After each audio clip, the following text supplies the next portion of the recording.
রত্নাকর একদিন নিজের জীবিকা নির্বাহের জন্য ডাকাতি করতে গিয়ে গুরু চ্যাবনের পুত্রকে আক্রমণ করে। তখন মুনিপুত্র তাকে প্রশ্ন করেন, তুমি যে ডাকাতি করে পাপ করছ, এর ফল কি তোমার পরিবারের সদস্যরা ভাগ করে নেবে? রত্নাকর কৌতূহলী হয়ে বিষয়টি জানতে পরিবারের কাছে যায়। প্রথমে সে তার পিতার কাছে জানতে চায়, পিতা, আপনি কি আমার পাপের ভাগী হবেন? পিতা তাকে কঠোরভাবে জানান, পুত্রের পাপ পিতার উপর বর্তায় না। তিনি আরও বলেন, যখন তুমি শিশু ছিলে তখন আমি তোমাকে লালন করেছি।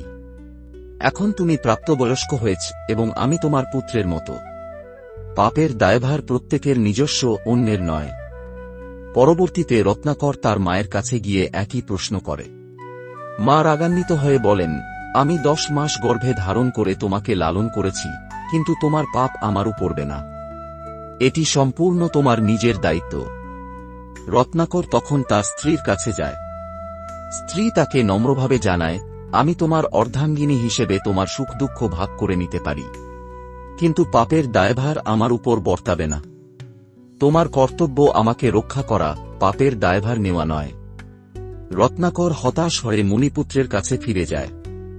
সে তার পাপের পরিত্রাণের উপায় জানতে চায়। মুনিপুত্র তাকে ব্রহ্মার কাছে নিয়ে যান। ব্রহ্মা রত্নাকরকে একটি পবিত্র সরোবরে স্নান করতে বলেন, কিন্তু রত্নাকরের পাপ এতই গুরুতর ছিল যে তার দৃষ্টিমাত্র সরোবরের জল শুকিয়ে যায়। ব্রহ্মা তখন চিন্তা করে রত্নাকরকে রাম নাম জপ করতে বলেন।